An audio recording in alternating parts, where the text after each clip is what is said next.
దేవుడికి దగ్గరవ్వండి. సో, దేవుడికి ఎలా దగ్గరవుతాము? హృదయానుసారంగా మనం దగ్గరైనప్పుడే, మన హృదయం ఎప్పుడైతే ఆయన వైపుకు తిప్పబడుతుందో, మన మనస్సు ఎప్పుడైతే ఆయన వైపుకు తిప్పబడుతుందో, అప్పుడు దేవుడికి దగ్గరైనట్టండి. సో, దేవుడి దగ్గర కావడం అంటే మనం నడుచుకుంటా వెళ్ళడం, ఆయన ఎక్కడుంటే అక్కడ వెళ్ళడం కాదు. ఆయన మనకు సమీపంగా ఉన్నాడు.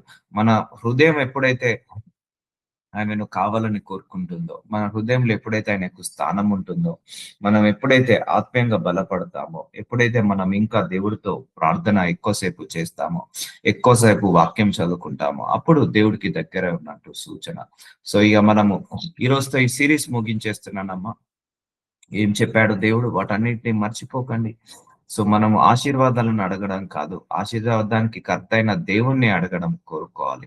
దేవుణ్ణి కోరుకోవాలి. దేవుడికి దగ్గరున్న ఆశీర్వాదాలను కాదు అని దేవుడు ఒక సందర్భంలో మనకు చెప్పడం జరిగింది. ఇక్కడ వచ్చే ప్రతి వాక్య కూడా, ప్రతి మాట కూడా అది దేవుడి మాట అండి. సో, దేవుడు ఏది మాట్లాడాడో అది జ్ఞాపకం ఉంచుకోండి. రాసుకోండి. రాసుకోండి. దాన్ని తప్పకుండా పాటించండి. సో, చాలా మంది గూడా ఆశీర్వాదాలను అడుగుతుంటా అంటారు. కానీ మనము దేవుణ్ణి కావాలని కోరుకున్నప్పుడు నీకు ఆశీర్వాదాలు అన్నీ వస్తుంటా అంటాయి అని మనకొక సూచన క్రియ ద్వారా చూపించాడు దేవుడు. సో, వాక్యం ద్వారా చూద్దాము. ఆయన పరిశుద్ధ నామమును బట్టి ఒకటి కొ 1 దినవృత్తాంతంలో 16వ అధ్యాయం 10వ వచనంలో ఆయన పరిశుద్ధ నామమును బట్టి అతిశయించుడి. యెహోవాను వెతుకువారు హృదయమునందు సంతోషించుదురు గాక. చూసారా అండి? దేవుని గూడా మనం ఎలా వెతకాలి? హృదయానుసారంగా వెతకాలి. నువ్వు ఎప్పుడైతే నీ హృదయంతో వెతుకుతావో, హృదయంతో వెతకడం అంటే సో, నీ మనసులో ఎప్పుడైతే ఆయనకు స్థానం ఉంటుందో, నీ మనసులో ఎప్పుడైతే ఆయనకు మొట్టమొదటి ప్రయారిటీ ఇస్తావో, అప్పుడు నువ్వు దేవుడికి దగ్గరగా ఉన్నట్టు, అప్పుడు నువ్వు దేవుడిని వెతుకుతున్నట్టు. ఆయన నామాన్ని బట్టి అతిశయించుడి. సో, నీకు ఆస్తులున్నాయని, పాస్తులున్నాయని కాదు. నీ జీవితంలో దేవుడు ఉన్నాడని అతిశయించండి. So, turn your heart towards to the God. మన హృదయాలన్నిటిని కూడా దేవుడి వైపుకి కంప్లీట్‌గా తిప్పేయాలి. కంప్లీట్‌గా తిప్పేయాలి. ఇప్పటి వరకు మన హృదయాలన్నీ లోకం వైపు ఉన్నాయి. లోకం మీద ఉన్న ఆశల మీద, అడియాశల మీద ఉన్నాయి. మనుషుల మీద ఉన్నాయి. కానీ ఈ రోజు నుంచి మనందరి హృదయాలు దేవుడి వైపుకు తిప్పాలి. అందుకే యెహోవాను వెతుకువారు హృదయంతో వెతకాలి ఎప్పుడైనా కూడా దేవుణ్ణి. సో, హృదయానుసారంగా వెతకాలి ఎప్పుడైనా దేవుణ్ణి. హృదయం ద్వారా మనము ఆ దేవుణ్ణి ప్రత్యక్షతను చూడాలి. అందుకే check you with your heart. నీ హృదయంలో ఇంకా ఎవరికి స్థానం ఉంది, దేనికి స్థానం ఉందో అది తీసేసుకొని దేవుడికి స్థానం ముందులాగా సహాయం చేయమని అడగండి. దేవుడు తప్పకుండా ఆయన నీ హృదయంలో నిలబడతాడు. ఇప్పుడే మనందరికీ సూచన క్రియ ఇదంతా కూడా. ఎందుకంటే ఎప్పుడైతే నీ హృదయం దేవుణ్ణి కావాలని కోరుకుంటుందో, అప్పుడు నువ్వు దేవుడికి దగ్గరవుతున్నట్టుగా సూచన క్రియలాగా తీసుకోండి. యెహోవాను ఆశ్రయించుడి. ఆయన బలమును ఆశ్రయించుడి. ఆయన సన్నిధి నిత్యము వెతుకుడి. చూసారండి? నెగ్లెక్ట్ చేయకండి. సో, ఈ రోజుతో ఈ అంశాన్ని ముగించేస్తున్నాను. ఇక మళ్ళీ చెప్పడం జరుగుతుందో జరగదో ఆత్మ ప్రేరేపణ బట్టి. సో, ఆయన సన్నిధిని నిత్యము వెతకండి అంటున్నాడు. మనం ఏం చేయాలి? ఎవ్రీడే నిత్యము ప్రతి వేళలా ఆయన సన్నిధి వెతకాలి. ప్రతిరోజు మీరు ఒకటే మర్చిపోకండి లైఫ్ లో. నీ ప్రార్థనకు జవాబు వచ్చినా ప్రార్థించడం మానకు. జవాబు రాకపోయినా ప్రార్థించడం మానకు. నీకు అస్వస్థత వచ్చినా ప్రార్థించడం మానకు. స్వస్థత రాకపోయినా ప్రార్థించడం మానకు. సో, నీ దేవుడితో సహవాసము నిత్యము ఉండాలి. నీ పరిస్థితులు తారుమారైనా, నీ పరిస్థితులు బాగున్నా బాగులేకపోయినా, చక్కబడ్డా చక్కబెట్టకపోయినా, నీ పరిస్థితులు అనుకూలంగా ఉన్నా లేకపోయినా కూడా ఎప్పుడు కూడా ఆయన సన్నిధిని నిత్యము వెతకాలి. అది మాత్రం గుర్తు పెట్టుకోండి. దేవుడు కూడా మనల్ని పరీక్షిస్తాడు. ఆశీర్వదించి పరీక్షిస్తాడు కొన్నిసార్లు. కొన్నిసార్లు ఆశీర్వదించకుండా కూడా పరీక్షిస్తాడు. కొన్నిసార్లు ప్రార్థనకు జవాబిచ్చి పరీక్షిస్తాడు. కొన్నిసార్లు ప్రార్థనకు జవాబు ఇవ్వకుండా పరీక్షిస్తాడు. ఎందుకంటే చాలా మంది ప్రార్థనకు జవాబు వచ్చింది కదా, ఇక ప్రార్థించడానికి అంశం ఏమీ లేదే అని దేవుడితో సావాసం చేయడం ఆపివేస్తారు. కొంతమంది ప్రార్థనకు జవాబు రావట్లేదు కదా, ఇక దేవుడితో ప్రార్థన చేసి వృధా ఎందుకని ప్రార్థించడం మానేసి వెళ్ళిపోతారు. సో, అందుకే ఆయన సన్నిధి నిత్యం వెతకండి. నీ పరిస్థితులు, నీ సమస్యలు, నీ శ్రమలు, నీ పోరాటాలు, నీ ఆనందము, నీ సంతోషము, నీ దుఃఖం, నీ బాధ, నీ వేదన, నీ వ్యాధి, నీ రోగము, నీ జబ్బు ఏది కూడా ఆయనను వెతకకుండా ఆపకూడదు. నీ సంతోషము ఆయనను వెతకకుండా ఆపకూడదు, నీ బాధ ఆయనను వెతకకుండా ఆపకూడదు. నీ సంతోషమైన నువ్వు ఆయనను వెతకాలి, నీకు బాధ ఉన్న ఆయనను వెతకాలి. ఆస్తులు ఉన్నా నీవు దేవుని వెతకాలి, ఆస్తులు లేకపోయినా దేవుని వెతకాలి. ప్రార్థనకు జవాబు వచ్చినా దేవుని వెతకాలి, రాకపోయినా దేవుని వెతకాలి. ఎందుకంటే అండి చాలా మందిని దేవుడు ఇలాగే పరీక్షిస్తాడు, నీకు జవాబిస్తాడు. ఓకే, చాలా మంది కూడా మీరే గమనించారు, ఈ ప్రేయర్ మీటింగ్ కి చాలా మంది వస్తారు, జవాబు వచ్చిన తర్వాత వెళ్ళిపోతారు. సో అలా కూడా పరీక్షిస్తాడు. చాలా మందికి డిలే ఇస్తాడు. సో ఆ డిలేలో కూడా వీళ్ళు నన్ను వెంబడిస్తారా, వెంబడించడా, ఈ ప్రేయర్ మీటింగ్ కి అటెండ్ అవుతారా కాదా, ప్రార్థనకు జవాబు వస్తేనే ప్రేయర్ మీటింగ్ అటెండ్ అవుతారా, జవాబు రాకపోతే ప్రేయర్ మీటింగ్ అటెండ్ అవుతారా, అట్లా కూడా పరీక్షిస్తాడు దేవుడు. సో ప్రార్థనకు జవాబు వచ్చిన తర్వాత వీళ్ళు ఉంటారా, పోతారా, సో అలా కూడా పరీక్షిస్తాడు. చాలా మంది ఆశీర్వాదాల కోసం వస్తారు, ప్రేయర్ చేయించుకుంటారు, ఆశీర్వాదం రాగానే మానేస్తారు, అది వాళ్ళకే ప్రాబ్లం అవుతుంది. సో అందుకే సన్నిధిని నిత్యము వెతకాలి, నువ్వు నిత్యము రావాలి ప్రేయర్ మీటింగ్ కి, నిత్యము నువ్వు దేవుడి సన్నిధిని వెతకాలి, నిత్యము నీ వాక్యాన్ని వినాలి, నిత్యము దేవుణ్ణి ప్రార్థన చేసుకోవాలి. సో ఏది కూడా నువ్వు ఎగ్జెంప్షన్ ఇవ్వద్దు. చెప్తున్నాను, మన అందరం అంతిమ దినాల్లో ఉన్నాం. దేవుడితో సావాసం చేయడం ఎగ్జెంప్షన్ ఇవ్వద్దు, ప్రార్థన చేయడంలో ఎగ్జెంప్షన్ ఇవ్వద్దు, వాక్యాన్ని చదువుకోవడంలో, వాక్యాన్ని తెలుసుకోవడంలో, వాక్యాన్ని వినడంలో ఎగ్జెంప్షన్ ఉండద్దు, దేవుణ్ణి ఆరాధించడంలో, స్తుతించడంలో ఎగ్జెంప్షన్ ఇవ్వద్దు, దేవుణ్ణి నిత్యము వెతకడంలో ఎగ్జెంప్షన్ ఇవ్వద్దు. No discount, no exemption, no. ఇంకా ఏది కూడా మనము తక్కువ చేయొద్దు దేవుడి విషయంలో, ఇంకా ప్రతిరోజు ఎక్కువగానే ఉండాలి. సో నిత్యము వెతకండి. ఆయన దాసులకు ఇజ్రాయేలు వంశస్థులారా, ఆయనను ఏర్పరచుకునే యాకోబు సంతతులారా. సో మనందరం యాకోబు సంతతులము, ఇజ్రాయేలు వంశస్థులం మనందరము. సో ఆయన చేసిన ఆశ్చర్య కార్యములను జ్ఞాపకం చేసుకోనండి, ఆయన సూచన క్రియలను, ఆయన నోటి తీర్పులను జ్ఞాపకం చేసుకోనండి. నీ ప్రార్థనకు జవాబు రావట్లేదా? అయితే నువ్వు ఆయన ఆశ్చర్య కార్యాలు, నీ జీవితంలో ఏమేమి అద్భుతాలు చేశాడో, ఏమేమి ఆశ్చర్యమైన కార్యాలు చేశాడో ఒక్కసారి జ్ఞాపకం చేసుకోవాలి. ఎప్పుడైనా కూడా నీ ప్రార్థనకు జవాబు రావట్లేదా?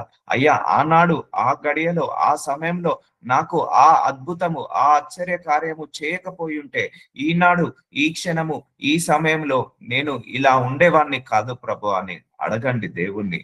ఆశ్చర్య కార్యాలు చేసుకోండి, తెలుసుకోండి, ఆయన జ్ఞాపకం చేసుకోండి. సో ఆయన మన జీవితంలో ఎన్నో చేశాడు. అయ్యా, నాకు ఉద్యోగం లేనప్పుడు ఉద్యోగం ఇచ్చావు, నన్ను రక్షించుకునే విధానాన్ని బట్టి వందనాలు. అయ్యా, నాకు ఎన్నో అద్భుతాలు చేశావు, స్వస్థత లేనప్పుడు స్వస్థతనిచ్చావు, విడుదల లేనప్పుడు విడుదలనిచ్చావు, గొప్ప అద్భుతాలు, గొప్ప ఆశ్చర్యమైన కార్యాలు నా జీవితంలో చేశావు, నా ద్వారా చేశావు తండ్రి అని ఇలా ప్రార్థించుకోండి. మీ జీవితంలో, మీ కుటుంబంలో చేసిన అనేక అద్భుతాలు ఉన్నాయి. ఫైనాన్సెస్ లో అద్భుతం చేశాడు, హెల్త్ విషయంలో అద్భుతం చేశాడు, అలాగే ఇంకా నానా విధములైన అద్భుతాలు చేశాడు. వాటన్నిటిని జ్ఞాపకం తెచ్చుకో, అప్పుడు నీ విశ్వాసము పెరుగుతుంది. Lift up your faith always. So యోషయ 29:13 ప్రభు ఇలాగ సెలవిచ్చినాడు, ఈ ప్రజలు నోటి మాటతో నా యుద్ధకు వచ్చుచున్నారు, పెదవులతో నన్ను గణపరచుచున్నారు, గాని తమ హృదయము నాకు దూరము చేసుకొని ఉన్నారు. చూసారా అండి, అందరూ నోటితో I love you, I love you అంటున్నారు, కానీ నిజంగా మనస్ఫూర్తిగా నన్ను ప్రేమించే వాళ్ళు ఎవరు లేరంటున్నారు. నోటితో ఆరాధిస్తున్నారు, కానీ హృదయపూర్వకంగా ఆరాధించే వాళ్ళు లేరంటున్నారు. నోటితో ప్రార్థిస్తున్నారు, కానీ హృదయపూర్వకంగా, హృదయానుసారంగా ప్రార్థించే వాళ్ళు ఎవరు లేరంటున్నారు. నోటితో వాక్యాన్ని వింటున్నారు, కానీ వాక్యాన్ని బోధిస్తున్నారు, కానీ హృదయానుసారంగా వాక్యాన్ని అనుసరించే వాళ్ళు లేరంటున్నారు. నేను మొట్టమొదట బైబిల్ పట్టుకున్నప్పుడు దేవుడు ఈ వచనం ద్వారా నాతో మాట్లాడాడు. అందుకే నా డ్యూటీ, దేవుడు నాకు అప్పచెప్పిన డ్యూటీ, మీ అందరి హృదయాలను ఆయన వైపుకు తిప్పడమే నా యొక్క పని, నా యొక్క డ్యూటీ ఉంది, నా యొక్క రెస్పాన్సిబిలిటీ. ఈ వాక్యం ద్వారా నాతో మాట్లాడాడు. ఈ ప్రజలు నోటి మాటతో నా యుద్ధకు వచ్చుచున్నారు. సో నాకు వాక్యం చదువుతున్నప్పుడు దేవుడు నాకు ఇది ప్రత్యక్షత చూపించాడు. ఈ వాక్యం మీద నాకు ఒక భారాన్ని పెట్టాడు. ఇగో వీళ్ళందరూ చర్చికి అయితే వస్తున్నారు, వీళ్ళందరూ ఆరాధన ఆరాధిస్తున్నారు, ఆఫరింగ్స్ అయితే ఇస్తున్నారు, నన్ను 20-30 సంవత్సరాల నుంచి నమ్ముకుంటున్నారు, కానీ వీళ్ళందరి హృదయాలు నాకు దూరంగా ఉన్నాయని దేవుడు ఈ వాక్యం ద్వారా నాతో మాట్లాడడం జరిగింది. అందుకే అప్పటి నుంచి ఆయన బిడ్డలను, ఆయన ప్రజలందరినీ కూడా ఈ లోకం వైపు తిప్పకుండా, ధనం వైపు, ఐశ్వర్యం వైపు తిప్పకుండా ఆయన వైపుకు తిప్పడముగా ఒక డ్యూటీ లాగా పెట్టుకోవడం జరిగింది. ఈ వాక్యాన్ని నెరవేర్చడం జరుగుతుంది. అందుకే తమ హృదయం నాకు దూరంగా చేసుకొని ఉన్నారు. వారు నా ఎడల చూపు భయభక్తులు మానవుల విధులను బట్టి వారు నేర్చుకొనినవే. చూసారా అండి, మతానికి, ఆచారానికి, సాంప్రదాయాలకు వీళ్ళు విలువ ఇస్తున్నారు, కానీ నా వాక్యానికి విలువ ఇవ్వట్లేదు. సో ఎప్పుడైతే నువ్వు దేవుని హృదయానుసారంగా వెతుకుతావో అప్పుడు దేవుడి యొక్క ప్రత్యక్షతను చూస్తావు. ఎప్పుడైతే నీ హృదయము దేవుడి వైపుకు తిప్పబడుతుందో అప్పుడు నువ్వు దేవుడి దగ్గరగా ఉన్నట్టు కార్యము. అందుకే నువ్వు 20 సంవత్సరాలు, 30 సంవత్సరాలు, 40 సంవత్సరాలు దేవుణ్ణి నమ్ముకున్నావని కాదు, ఎన్ని సంవత్సరాలు నమ్ముకున్నావని కాదు, నీ హృదయం ఎంతగా దేవుడి వైపుకు తిప్పబడింది, నీ హృదయంలో ఆయనకి ఎంతగా స్థానం ఉంది, నీ పూర్ణ హృదయంతో పూర్ణ ఆత్మతో నువ్వు ఎంతగా ఆయనను ప్రేమిస్తున్నావు అన్నదే ముఖ్యము. కాబట్టి నోటి మాటలతో నా యుద్ధకు వచ్చుచున్నారు, నోటి మాటతో హల్లెలూయా అంటున్నారు, నోటి మాటతో స్తోత్రం అంటున్నారు, నోటి మాటతో ఆరాధిస్తున్నారు, నోటి మాటతో స్తుతిస్తున్నారు, కానీ వాళ్ళ హృదయం మాత్రం నాకు చాలా దూరంగా ఉందని దేవుడు ఈ వాక్యం ద్వారా మనందరినీ దర్శిస్తున్నాడు. ఈ రోజు మీ అందరినీ కూడా దేవుడు దర్శిస్తున్నాడు. సో భయభక్తులు మానవుల విధులను బట్టి వారు నేర్చుకొనిచున్నవి. సో మనుషులు కల్పించిన పద్ధతులకు మనం విలువ ఇస్తున్నాము, మనుషులు కల్పించిన ఆచారాలకు, సాంప్రదాయాలకు విలువ ఇస్తున్నాము, కానీ దేవుడికి విలువ ఇవ్వట్లేదు. సో దేవుడు ఏమంటున్నాడు, మీ హృదయాలు నాకు దూరంగా ఉన్నాయి అంటున్నాడు. సో నోటితో I love you, I love you, I love you, I like you, I like you Jesus, I love you Jesus, I like you Jesus, I love you Jesus అని 100 సార్లు ప్రతిరోజు చెప్పడం కాదు, 10,000 సార్లు ప్రతిరోజు చెప్పడం కాదు. నిజంగా నీ హృదయంలో ఆయన మీద ప్రేమ ఉందా? నిజంగా నీ హృదయం ఆయనను కోరుకుంటుందా? నిజంగా నీ హృదయంలో ఆయన మీద ఆ యొక్క ఇంపార్టెన్స్ ఉందా లేదా అనేది దేవుడికి కావాలి. సో నోటితో నువ్వు 1,00,000 సార్లు ఐ లవ్ యూ చెప్పు, దేవుడు దాన్ని యాక్సెప్ట్ చేయడు. నీ హృదయంలో నువ్వు అది ఉందనుకోండి, మనస్ఫూర్తిగా ఆయనను ప్రేమించావా, గాడ్ విల్ యాక్సెప్ట్ దట్. కాగా నేను మరలా ఈ జనుల, యెషయా 29:14 కాగా నేను మరలా ఈ జనుల ఎడల ఆశ్చర్య కార్యము జరిగింతును. సో దేవుడు మన జీవితంలో ఎన్నో అద్భుతాలు, ఎన్నో ఆశ్చర్య కార్యాలు జరిగిస్తుంటా అంటాడు. ఎందుకంటే నేనున్నాను, మిమ్మల్ని మర్చిపోలేదు అనడానికి దేవుడు అద్భుతాలు చేస్తాడు. ఇంకోటి, మనం విశ్వాసంలో నిలకడగా ఉండడానికి అద్భుతాలు చేస్తాడు, మనం విశ్వాసంలో ఎదగడానికి కూడా అద్భుతాలు చేస్తాడు. అందుకే దేవుడే అన్నాడు కదా, సూచన క్రియ మాత్కార్యాలు అద్భుతాలు చేయకపోతే నన్ను ఎవరు నమ్మరు అని ఆయన అన్నాడు. కాబట్టి మనందరి జీవితంలో దేవుడు ఎన్నో సూచన క్రియలు, ఎన్నో అద్భుతాలు, ఎన్నో ఆశ్చర్య కార్యాలు చేస్తున్నాడు. జరిగింతును, బహు ఆశ్చర్యముగా జరిగింతును, వారి జ్ఞానముల జ్ఞానము వ్యర్థమగును, వారి బుద్ధిమంతుల బుద్ధి మరుగైపోవును. సో మన జీవితంలో దేవుడు అనేక అద్భుతాలు చేశాడు, వాటిని ఎప్పుడు కూడా మర్చిపోకు. దేవుడి దగ్గరికి రా, దేవుడి వైపుకు తిరుగు. దేవుడు ఎందుకు అద్భుతాలు చేస్తాడు తెలుసా అండి? నేను నిన్ను మర్చిపోలేదు, నిన్ను ఇంకా గుర్తుంచుకొనే ఉన్నాను, నేను నీ ఎడల కృప చూపిస్తున్నానని సూచన క్రియ దేవుడు అద్భుతము నీ జీవితంలో ఈ రోజు చేశాడంటే.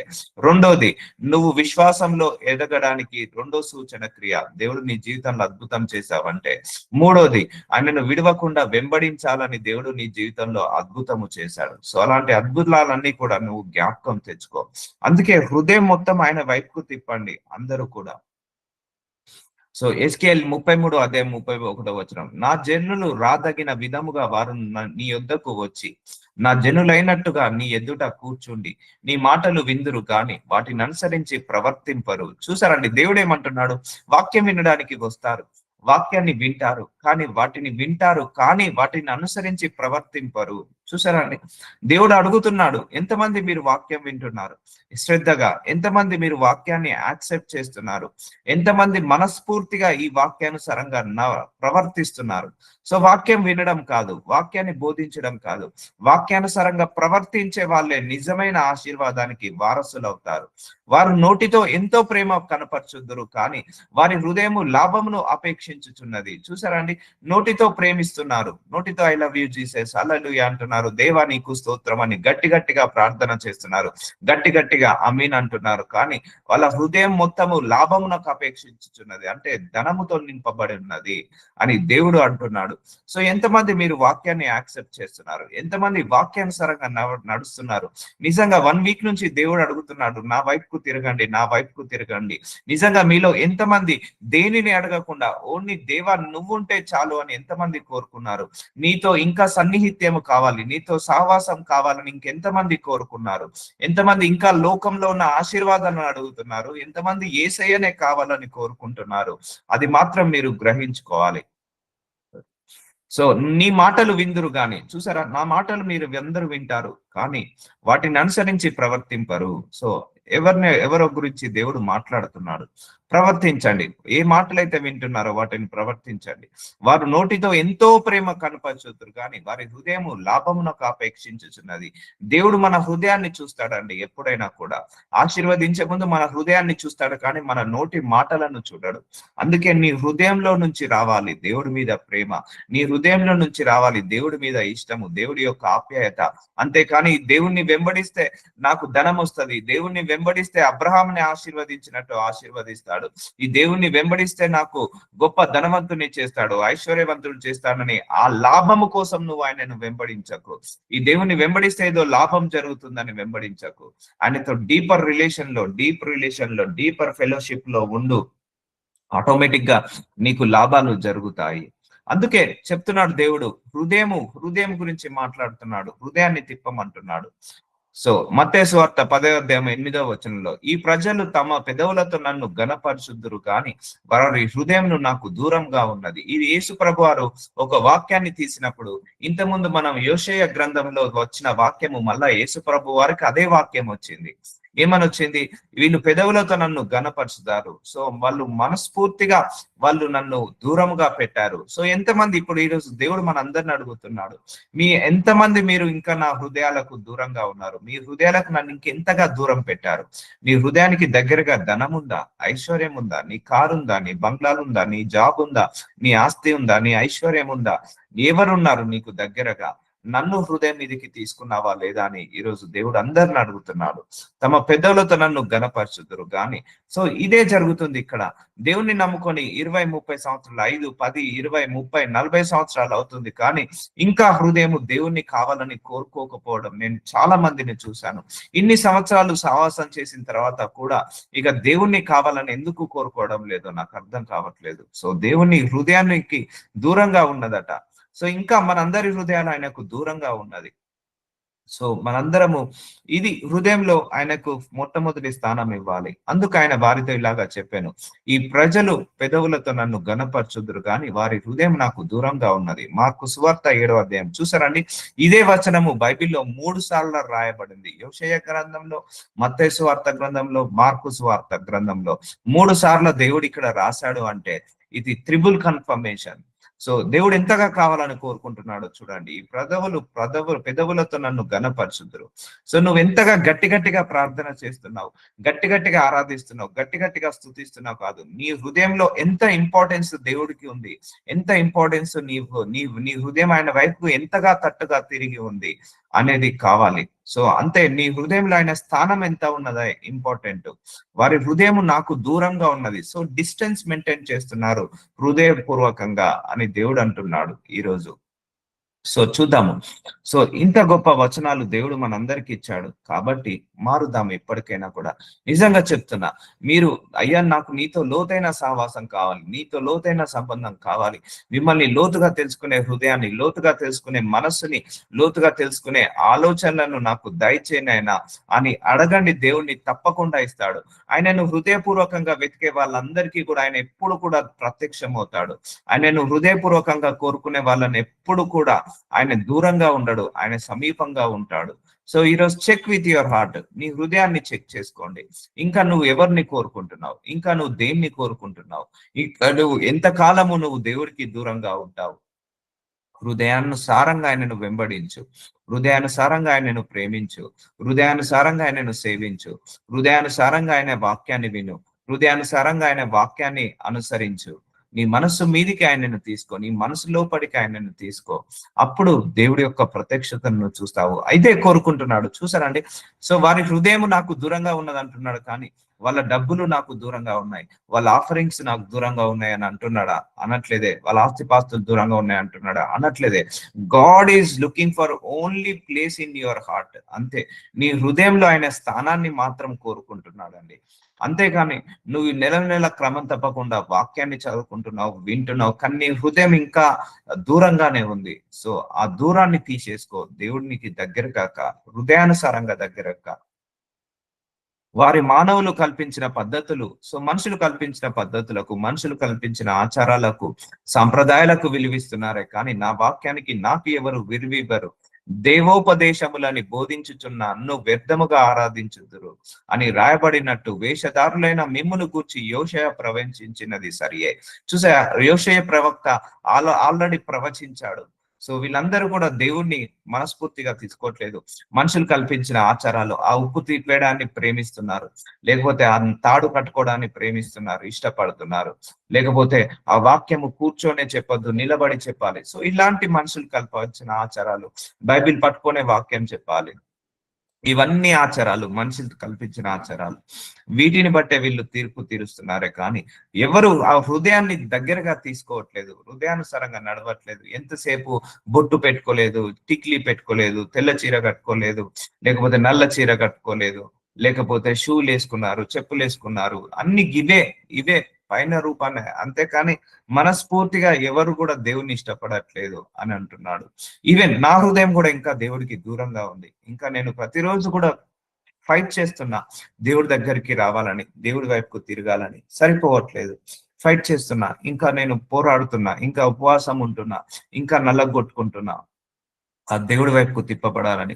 సో చాలా మంది కూడా ఈ పద్ధతులు, నిలబడాలి, కూర్చోవాలి, పడుకోవాలి, పడుకోవద్దు, మోకరించాలి, నిలబడాలి, బొట్టు పెట్టుకోవాలి, బొట్టు పెట్టుకోవద్దు, ఆ తెల్ల చీర కట్టుకోవాలి, నల్ల దుస్తులు పెట్టుకోవద్దు, చెప్పులు వేసుకోవాలి, చెప్పులు వేసుకోవద్దు. సో గివ్వే ఎంతసేపు ఇదే జడ్జిమెంట్, ఇదే ధ్యాస మనుషులకు. కానీ దేవుణ్ణి నిజంగా హృదయపూర్వకంగా ఆరాధిద్దామా, మనస్ఫూర్తిగా ప్రేమిద్దామా, దేవుడి దగ్గరికి వద్దామా అన్న ధ్యాసనే లేదని దేవుడు అంటున్నాడు. సో మనుషులు కల్పించిన పద్ధతులు, దేవోపదేశములు బోధించుచు నన్ను వ్యర్థముగా ఆరాధించుతున్నారు. చూసారా, నువ్వు ఎప్పుడైతే హృదయానుసారంగా ఆరాధిస్తావో అప్పుడు దేవుణ్ణి నువ్వు గణపరిచిన వాడవుతావు. సో మీరు దేవుని ఆజ్ఞను విడిచిపెట్టి మనుషుల పారపర్యాచారంను గైకొనుచున్నారు. సో దేవుని విడిచిపెట్టి మనుషులను వెంబడిస్తున్నారు.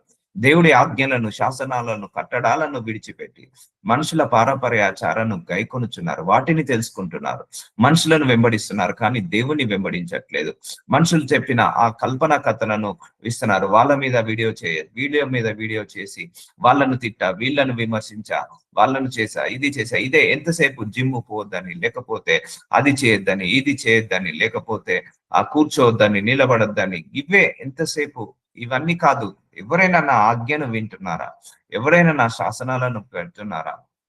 ఎంతసేపు పై రూపాన్ని చూసి జడ్జిమెంట్ చేయడమే, ఎంతసేపు ప్రవర్తనను చూసి జడ్జిమెంట్ చేయడమే కానీ వాళ్ళ ప్రవర్తన వాళ్ళు సరి చేసుకోవట్లేదు అని దేవుడు అంటున్నాడు.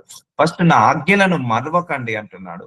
డోంట్ లే aside the commandments of God. So side చేయొద్దు, దేవుడి యొక్క కమాండ్మెంట్ ని సైడ్ చేయొద్దు, ఎప్పుడు కూడా పక్కకు పెట్టద్దు. సో అదే మనకు ఆశీర్వాదము. సో దేవుడి యొక్క కమాండ్మెంట్స్ ని పక్కకు పెట్టామంటే దేవుడిని పక్కకు పెట్టినట్టే. సో నేను చూసాను, చాలా మంది హృదయాలను చూసాను.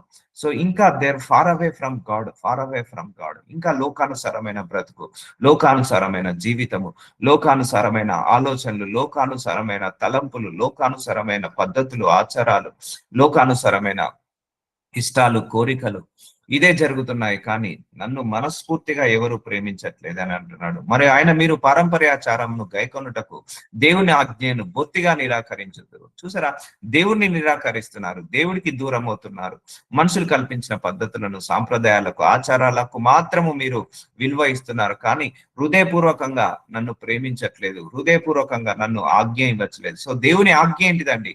బొత్తిగా దేవుని ఆజ్ఞ, మొట్టమొదటి ఆజ్ఞ ఏంటిది? నీ పూర్ణ హృదయంతో, పూర్ణ మనస్సుతో, పూర్ణ ఆత్మతో నీ దేవుడైన యెహోవాను ప్రేమించు. సో ఈ ఆజ్ఞ ఫుల్ఫిల్ చేస్తేనట ధర్మశాస్త్రాన్ని మొత్తాన్ని ఫుల్ఫిల్ చేసినట్టే. నీ వల్ల నీ పొరుగువాన్ని ప్రేమించు అన్నాడు.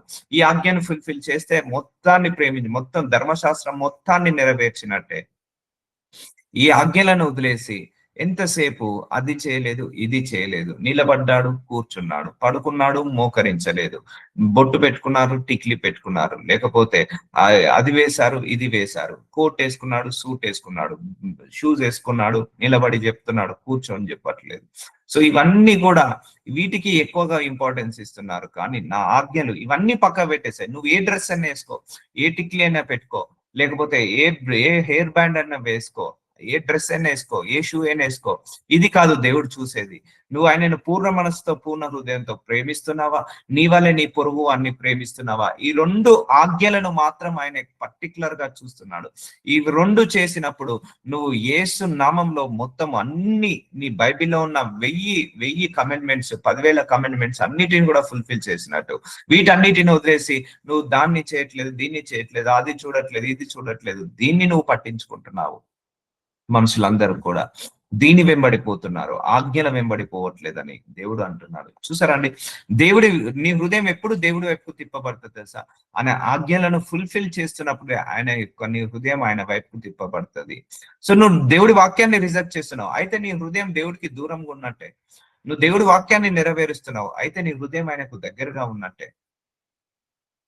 సో రివల్యూషన్, ప్రకటన గ్రంథము 3:19 నేను ప్రేమించిన వారు అందరినీ గద్దించి శిక్షించుచున్నాను.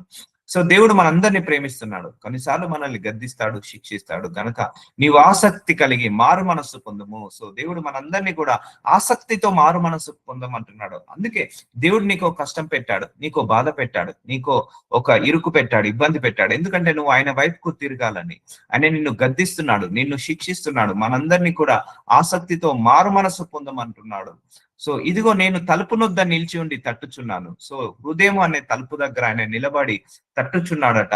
మన హృదయం దగ్గర నిలబడి ఆయన తట్టుచున్నాడట. ఎవరెవరు వాళ్ళ హృదయంలో వాళ్ళకు స్థానం ఇస్తాడో వాళ్ళ హృదయంలోకి నేను వెళ్తాను అని ఆయన కోరుకుంటున్నాడు. ఎవడైనా నా స్వరం విని తలుపు తీసిన ఎడల నేను అతని యొద్ద వచ్చి అతనితో నేనును, నాతో కూడా అతడును భోజనము చేయుదును. చూసారా అండి, మన హృదయం అనే తలుపు దగ్గర ఉండి ఆయన తడుతున్నాడు. ఎప్పుడెప్పుడు మన హృదయంలో స్థానం ఇస్తామా? ఎప్పుడెప్పుడు ఆయనను మనస్ఫూర్తిగా తీసుకుందామా? ఎప్పుడెప్పుడు మనం ఆయన హృదయానుసారంగా వెతుకుతామా?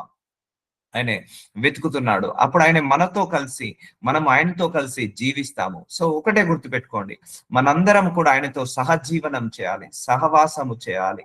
ఒక భార్య భర్తతో ఎలా చేస్తారో, ఒక తల్లిదండ్రులు పిల్లలతో ఎలా సహవాసం చేస్తారో, ఒక పిల్లలు తల్లిదండ్రులతో ఎలా సహవాసం చేస్తారో, అలాగే మనము ఒక తండ్రితో సహవాసం చేసినట్టు, ఒక తల్లితో సహవాసం చేసినట్టు, ఒక గురువుతో సహవాసం చేసినట్టు, ఒక స్నేహితుడితో సహవాసం చేసినట్టు, ఒక సహోదరుడితో సహవాసం చేసినట్టు, ఒక మెంటర్ తో, ఒక టీచర్ తో సహవాసం చేసినట్టు, ఒక వెల్విషర్ తో సహవాసం చేసినట్టు మనం మన దేవుడితో సహవాసం చేయాలి. అందుకే డీపర్ గా వెళ్ళండి, దేవుడి లోపలికి డీపర్ గా వెళ్ళండి. అయ్యా, నిన్ను కోరుకునే హృదయాన్ని నాకు దయచేయండి, నిన్ను పూర్ణ మనసుతో పూర్ణ హృదయంతో ప్రేమించే హృదయాన్ని నాకు దయచేయండి. నీ ప్రత్యక్షత నా లోపలికి రావాలి నాయన, నీ కృప నా లోపలికి రావాలి నాయన, నీ యొక్క కార్యాలు నా జీవితంలో జరగాలి అంటే నీకు దగ్గరగా కావాలి, నాలో మీరు నిలిచి ఉండాలి, నేను నిలిచి ఉండాలి అని అలా ఏకమై ఉండేలాగా ప్రార్థన చేయండి. సో మా హృదయాలను లోకం వైపు నా హృదయాలను నీ వైపుకు తిప్పు నాయనా అని ప్రార్థించండి. దేవుణ్ణి వెతకడం మన తుది శ్వాస వరకు ఆపివేద్దామా? తుది శ్వాస వరకు ఇదొక టాస్క్, మనకు డివైన్ టాస్క్. మనకు దేవుణ్ణి వెతకడం, దేవుళ్ళలో ఏకం కావడం. సో నువ్వు అన్ని చేసుకో, ఇంటి పని చేసుకో, వంట పని చేసుకో, ఉద్యోగం చేసుకో, అన్ని చేసుకుంటూ దేవుణ్ణి వెతుకు, దేవుణ్ణి వెతుక్కుంటూ అన్ని చేసుకో. సో ఏది మానాల్సిన అవసరం లేదు. I will do everything and I will search God. I will search God by doing everything. నేను దేవుణ్ణి వెతుకుతూనే అన్ని చేసుకుంటాను, అన్ని చేసుకుంటూ వెతుకుతాను. సో ఎందులో ఎగ్జామ్షన్ లేదు. అర్థమవుతుందా అండి? నాతో కూడా అతను భోజనం చేయను, నేను జయించి నా తండ్రితో కూడా ఆయన సింహాసనం కూర్చి ఉన్న ప్రకారము. సో చూసారా అండి, ఆయన జయించాడు, తండ్రితో కూడా సింహాసనం అందు కూర్చున్నాడు. ఆ ప్రకారంగా జయించు వాణిని నాతో కూడా నా సింహాసనం అందు కూర్చుండని ఇచ్చాను. చూసారా అండి, ఆయనతో పాటు నీకో సింహాసనం వేస్తా అంటున్నాడు. అర్థమవుతుందా? నీకు జీవ కిరీటాన్ని ఇస్తా అంటున్నాడు. అర్థమవుతుందా? నీకు పరలోక రాజ్యంలో ఒక జీవ కిరీటాన్ని పెట్టాడు, ఒక సింహాసనాన్ని పెట్టాడు. జయించమంటున్నాడు. ఈ లోకయాత్రలో నన్ను జయించమంటున్నాడు, నన్ను కావాలని కోరుకో అంటున్నాడు, నా దగ్గరికి రావాలని కోరుకో, నన్ను ప్రేమించు అని అడుగుతున్నాడు. చూసారా అండి, అక్కడ తండ్రి సింహాసనం మీద కూర్చున్నాడు, ఆ తండ్రి పక్కన కుమారుడు సింహాసనం మీద కూర్చున్నాడు, ఆ కుమారుడు పక్కన ఇంకొక సింహాసనం వేయబడింది, అది మన కోసం వేయబడింది. ఆ సంవాసనంలో నిన్ను కూర్చోబెట్టాలని ఆశపడుతున్నాడు. నువ్వేమో ఇక్కడ దాని గురించి దీని గురించి నువ్వేమో అడుగుతున్నావు. అందుకే నేను ఒకటే చెప్తున్నాను, నువ్వు దేవుణ్ణి వెతుకుతున్నావా, నువ్వు మోసపోవు. దేవుణ్ణి కోరుకుంటున్నావా, నువ్వు అన్యాయము కావు. నువ్వు దేవుణ్ణే కావాలని కోరుకుంటున్నావా, ఆశీర్వాదాలను పక్కకు పెట్టేసే. ఈవెన్ నీకు జాబు కావాలి అయినా నువ్వు అడగట్లేదు, వీసా కావాలి అయినా నువ్వు అడగట్లేదు. అండ్ నీకు ఇంకా ఉద్యోగం రావాలి, గర్భఫలం రావాలి అయినా నువ్వు అడగట్లేదు. ఆ సమయంలో కూడా దేవా నువ్వు నాకు కావాలని కోరుకుంటున్నావా? అయితే నువ్వు సిగ్గుపడవు, అయితే నువ్వు మోసం చేయబడవు, అయితే నువ్వు ఎప్పుడు కూడా దేవుడి చేత నువ్వు అన్యాయమస్తుడవు కావు. సో ఆయన నీకు ఇస్తాడు, ఎందుకంటే నువ్వు చెప్పాల్సిన అవసరం లేదు. నీకు గర్భఫలం కావాలని ఆయనకు తెలుసు, నీకు ఉద్యోగం కావాలని ఆయనకు తెలుసు, నీకు వీసా కావాలని ఆయనకు తెలుసు. కానీ ఆయనను కావాలని కోరుకోండి, ఆయనను కావాలని ప్రార్థించండి. ఎంతసేపు ఇంతసేపు చాలా మంది కూడా గర్భఫలం రావాలి రావాలని ప్రార్థిస్తారు. వచ్చిన తర్వాత ఈ బిడ్డ మళ్ళీ ఎదగాలి ఎదగాలి, చదువుకోవాలి చదువుకోవాలి, ఉద్యోగం చేయాలి ఉద్యోగం చేయాలి, మంచిగా తినాలి, మంచిగా పడుకోవాలి, మంచిగా ఉండాలని మళ్ళీ అదొక ప్రేయర్. భర్త రావాలి భార్య రావాలని ప్రార్థిస్తారు. భర్త వచ్చిన తర్వాత భార్య వచ్చిన తర్వాత ఇలాంటి వాడు దొరికిండు, ఇలాంటిది దొరికింది, మళ్ళీ వీడు మారాలి, ఆమె మారాలి, ఆయన మారాలి, ఈమె మారాలి, అదొక ప్రేయర్. మళ్ళా ఇక జీవితాంతం వాళ్ళు కావాలి, ఇది కావాలి, అది కావాలి, వాళ్ళు మారాలి, వీళ్ళు మారాలి, ఇదే ప్రేయర్. అంతేకాని నన్ను కావాలని ఎప్పుడు కోరుకుంటారు? నన్ను హృదయానుసారంగా కావాలని ఎప్పుడు కోరుకుంటారు? ఎందుకు? ఆయన ఏమైనా ఏటీఎం మిషన్? డబ్బులు పెట్టగానే వచ్చినట్టు ఆయన ఏంటిది మన బ్లెస్సింగ్స్ కి ఏమన్నా మిషన్ కాడా? సో ఆయనను కావాలని కోరుకోవద్దాం. సో సింహాసనమందు కూర్చుండనిచ్చేదను, సంఘములతో ఆత్మ చెప్పు మాట చెవిగలవాడు వినును గాక. సో మనందరితో దేవుడు చెప్తున్నాడు, చెవులు గలవారు వినును గాక. వినండి, విందాము, నేర్చుకుందాము. ఎందుకంటే సింహాసనం ఉంది మన కోసము, జీవ కిరీటం ఉంది మన కోసము. ఆ బంగారం సింహాసనము, ఆ జీవ కిరీటాన్ని వదిలేసి ఇక్కడ ఈ లోక టెంపరవరీ వాటి గురించి ఎందుకు ఆలోచిస్తున్నావు? ఉంటాయి, నీకు అన్ని ఇస్తాడు దేవుడు, అన్ని ఇచ్చే ఘనంగా ముగించే నిన్ను భూలోకం నుంచి తీసుకెళ్తాడు. కానీ నువ్వు కోరుకోవాల్సింది ఫస్ట్ రాజును కోరుకో, తండ్రిని కోరుకో, ప్రభువుని కోరుకో. సో మత్తయి సువార్త 4వ అధ్యాయము 8వ వచనము. సో మరల అపవాది మిగులు ఎత్తైన ఒక కొండ మీదికి ఆయనను తోడుకొని పోయి. చూసారా అండి, ఇది ఈ సంఘటన యేసు ప్రభు వారికి జరిగింది. ఆయన 40 రోజులు ఉపవాసం ఉన్నప్పుడు తండ్రి యేసు ప్రభువారిని కూడా వదలలేదండి, యేసు ప్రభువారిని కూడా పరీక్షించడం వదలలేదు. సో 40 రోజులు ఉపవాస ప్రార్థన చేసిన తర్వాత తండ్రి యేసు ప్రభు వారికి ఇలా టెంప్టేషన్ ఇస్తున్నాడు, అపవాదిని అల్లో చేశాడు, దేవుడే అపవాదిని అల్లో చేశాడు. చూసండి, పరీక్షించడము యేసు ప్రభువారిని కూడా పరీక్షించకుండా అయితే దేవుడు ఉండలేదండి. ఇక మనం ఎంత? సో ఈ లోక రాజ్యములన్నింటినీ వాటి మహిమను ఆయనకు చూపి, చూసారా, ఈ లోకాన్ని, ఈ లోకంలో ఉన్న రాజ్యాలు, ఈ లోకంలో ఉన్న ధనాన్ని, ఐశ్వర్యాన్ని, బంగారాలను, వజ్రాలను, ధనాన్ని అన్నిటిని కూడా యేసు ప్రభువారికి చూపించాడంట. ఎవరు? తండ్రి చూపించాడు. ఎవరి ద్వారా? అపవాది ద్వారా చూపించాడు. సో నీవు సాగిలపడి నాకు నమస్కారం చేసిన ఎడల వీటన్నిటిని నీకు ఇచ్చేదాన్ని ఆయనతో చెప్పగా. సో అపవాది అంటున్నాడు, యేసయ్య ఇదిగో తండ్రి, ఇదిగో నీ నా దగ్గర ఇంత బంగారం ఉంది, ఈ రాజ్యాలన్నీ నా చేతిలో ఉన్నాయి, నిన్ను రాజును చేస్తా, నిన్ను ప్రభువును చేస్తా, నిన్ను అధికారిగా చేస్తా, నీకు మంచి ధనాన్ని, బంగారాన్ని, ఐశ్వర్యాన్ని, ప్రమోషన్స్ ఇస్తాను, నువ్వు నాకు సాగిలపడి నమస్కారం చేస్తే ఇవన్నీ నీకు ఇస్తానని యేసయ్యతో అంటున్నాడు. సో ఎవరు అలో చేశాడు పరీక్ష? దేవుడు పరీక్షను అలో చేశాడు. సో ఎవరిని కోరుకుంటున్నాడు? నిజంగా యేసయ్య ఆ బంగారాన్ని, రాజ్యాలను, రాజులను కోరుకుంటాడా? రాజ్యాన్ని కోరుకుంటాడా? నన్ను కోరుకుంటాడా అని తండ్రి పరీక్షిస్తున్నాడు. చూడండి, యేసయ్యనే వదిలిపెట్టలేదు తండ్రి పరీక్ష నవించడంలో. సో చూద్దాము. యేసు వానితో, సాతానా పొమ్ము, ప్రభు అయిన నీ దేవుణ్ణి మొక్కి ఆయనను మాత్రమే సేవింపవాలని ఆయనను రాయబడినదనెను. చూసారా అండి? సో తండ్రి చూడండి, కుమారుని కూడా వదిలిపెట్టలేదు. సో 40 రోజులు ఉపవాస ప్రార్థన చేశాడు.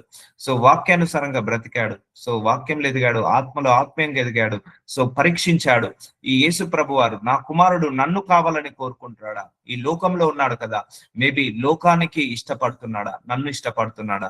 లోకంలో ఉన్న ఆశీర్వాదాలను ప్రేమిస్తున్నాడా? నన్ను ప్రేమిస్తాడా? లోకంలో ఉన్న ఆశీర్వాదాలను సేవిస్తాడా? నన్ను సేవిస్తాడా అని తండ్రి కుమారుణ్ణి పరీక్షించిన గడియ అండి. ఈ గడియలో యేసువారు ఏమంటున్నాడు? ఆయనను మాత్రమే సేవింపవాలని. చూసారా, ఆయనను మాత్రమే కావాలని కోరుకున్నాడు. సో ఆయన ధనాన్ని కోరుకోలేదు, ఐశ్వర్యాన్ని కోరుకోలేదు, బంగారాలను, ఆభరణాలను, వజ్రాలను, రత్నాలను కోరుకోలేదు. కానీ ఆయన దేవుణ్ణి మాత్రమే కోరుకున్నాడు. దేవుణ్ణి మాత్రమే సేవించాలని కోరుకున్నాడు. సో అందుకు తండ్రి కూడా పరీక్షించాడు. ఇతను కూడా లోకంలోకి వచ్చాడు కదా! ఈ లోకానుసారంగా బ్రతుకుతున్నాడా? లేకపోతే పరలోక సంబంధిలాగా ఉంటున్నాడా? అని తండ్రి కూడా కుమారుడిని పరీక్షించడం జరిగింది. సో అన్ని రాజ్యాలు, అన్ని ధనాన్ని, ఐశ్వర్యాన్ని చూపించినా కూడా యేసు ప్రభువారు మాత్రం దేవుణ్ణే కోరుకున్నాడు. దేవుణ్ణి మాత్రమే సేవించాలని వేడుకున్నాడు. ఆయనకే మొక్కాలని కోరుకుంటున్నాడు. సో ఆయనను కావాలని కోరుకున్నాడు ఫైనల్ గా. అంతేకాని ఈ లోకంలో దేన్ని కూడా కావాలని కోరుకోలేదు అని రాయబడి ఉన్నదని నేను చూసానండి, రాయబడి ఉంది. సో అందుకే మనము కూడా మన అందరి హృదయాలను ఆయన వైపుకు తిప్పి మనం ఆయన వైపుకు తిరిగి మనందరము కూడా ఆయనను కావాలని కోరుకుందాము. అదే మనందరికీ ఆశీర్వాదకరము. సో చూసారండి, దేవుడు మనల్ని కూడా అలా పరీక్షిస్తాడు. మనం దేవుణ్ణి కోరుకుంటున్నామా, మనము ఆశీర్వాదాన్ని కోరుకుంటున్నామా? అందుకే ఇంకా ఈ సంవత్సరంలో ఇంకా కొద్ది రోజులే ఉన్నాయి, నెల 15 రోజులు ఉన్నాయి. ఈ నెల 15 రోజులు ఇంకా దేవుడికి దగ్గర కావాలని, ఈ 2025 ముగించే లోపు మనందరం కూడా ఇంకా దేవుడి ప్రత్యక్షతలో ఎదగాలని, దేవుడి వాక్యంలో ఎదగాలని, ప్రార్థనలో, ఆరాధనలో, స్తుతిలో ఎదగాలని కోరుకొని ఎదిగి సావాసం చేసి మనము దేవుళ్ళో పడి గడిచి ఈ ఈ యొక్క ఈ 2025 సంవత్సరం ఘనంగా ముగించి 2026 సంవత్సరానికి దేవుడికి మహిమకరంగా వెళ్దాము. సో ప్రార్థనలోకి భవించండి. నజరుడైన Yesayya, thank you so much. దేవుడికి దగ్గరవ్వండి అనే ఈ వాక్యము ద్వారా మమ్మల్ని అందరినీ కూడా దర్శించినందుకు వందనాలయ్య. మేమందరము కూడా వాక్యం విన్న వాటిని విన్నట్టుగా మర్చిపోకుండా ఆ వాక్యానుసారంగా నడిచే కృపను దయచేయండి. ఇప్పటి వరకు మేము ధనాన్ని అడిగాము, బంగారాన్ని అడిగాము, ఐశ్వర్యాన్ని అడిగాము, భార్యను అడిగాము, భర్తను అడిగాము, పిల్లల్ని అడిగాము, ఆస్తిపాస్తులను అడిగాము. అన్నిటినీ కావాలని కోరుకున్నాము, అందరినీ కావాలని కోరుకున్నాము తండ్రి. ఒక నిన్ను తప్ప ఈ రోజు నుంచి వాటన్నిటిని పక్కకు పెట్టి మేమందరం కూడా మిమ్మల్ని కోరుకునే హృదయాన్ని, మిమ్మల్ని వేడుకునే హృదయాన్ని, మిమ్మల్ని సేవించే హృదయాన్ని, మిమ్మల్ని పూర్ణ మనసుతో, పూర్ణ హృదయంతో ప్రేమించే హృదయాన్ని మా అందరికీ కూడా దయచేయమని ప్రార్థిస్తున్నానయ్యా. దేవుడికి దగ్గరవ్వండి అనే ఈ సిరీస్ ద్వారా మా అందరితో మాట్లాడి మా అందరి లోపాలను, బలహీనతలను సరి చేశావు తండ్రి. అయ్యా ప్రభువా, ఈ సంవత్సరంలో ఇంకా కొద్ది రోజులు ఉన్నాయి నాయన. ఈ కొద్ది రోజులు కూడా మిమ్మల్ని కోరుకునే హృదయాన్ని మాకు దయచేయండి తండ్రి. ఇప్పటి వరకు మిమ్మల్ని కోరుకోలేదు అయ్యా, ఇప్పటి నుంచి మిమ్మల్ని కోరుకునే ప్రార్థన జీవితాన్ని మాకు దయచేయమని ప్రార్థిస్తున్నాను తండ్రి. అయ్యా మా కోసం మీరు అయ్యా అప్పచెప్పిన ఆ పరలోకం, మా కోసం మీరు సిద్ధపరిచిన ఆ పరలోక రాజ్యాన్ని స్వతంత్రించుకోవాలి. ఆ సింహాసనాన్ని మేము స్వతంత్రించుకోవాలి. ఆ యొక్క జీవ కిరీటాన్ని మేము స్వతంత్రించుకునే కృపను మా అందరికీ దయచేయమని ప్రార్థిస్తున్నాను అయ్యా. మీ రెండో రాకడ సమయానికి అయ్యా మమ్మల్ని, మా కుటుంబ సభ్యులను, మా సంఘాలను, మా సంఘ సభ్యులను, మా దైవజనులను, మా యొక్క దేశాలను, మా దేశ ప్రజలందరినీ కూడా మీ రెండో రాకడ సమయానికి సిద్ధపరచి మమ్మల్ని అందరినీ కూడా ఆ ఎత్తబడే గుంపులో ఉంచమని, జ్ఞాపకం చేసుకోమని ప్రార్థిస్తున్నానయ్యా. ఇంకా ఎవరి హృదయాలు మీ వైపుకు తిరగలేదో, ఇంకా ఎవరైతే మారు మనస్సు పొందలేదో, ఈ ప్రేయర్ మీటింగ్ లో ఉన్న వాళ్ళ ఫ్యామిలీ మెంబర్స్ అందరినీ కూడా, ఈ ప్రార్థన వింటున్న వాళ్ళ ఫ్యామిలీ మెంబర్స్ అందరూ కూడా మారు మనస్సు కలిగి మీ రెండో రాకడ సమయానికి అందరినీ కూడా ఎత్తబడే గుంపులో దయచేయమని, ఏ మానవుడు కూడా విడవబడకుండా ప్రతి ఒక్కరి హృదయాలను మీ వైపుకు తిప్పమని, ప్రతి ఒక్కరి మోకాలు మీ ముందు మోకరించును గాక, ప్రతి ఒక్క నాలిక యేసయ్య యేసయ్య నీవే దేవుడవు, నీవే దేవుడవు అని స్తుతించును గాక అని ప్రవచిస్తూ ప్రార్థిస్తున్నాను తండ్రి. Amen, amen, amen. Praise lord.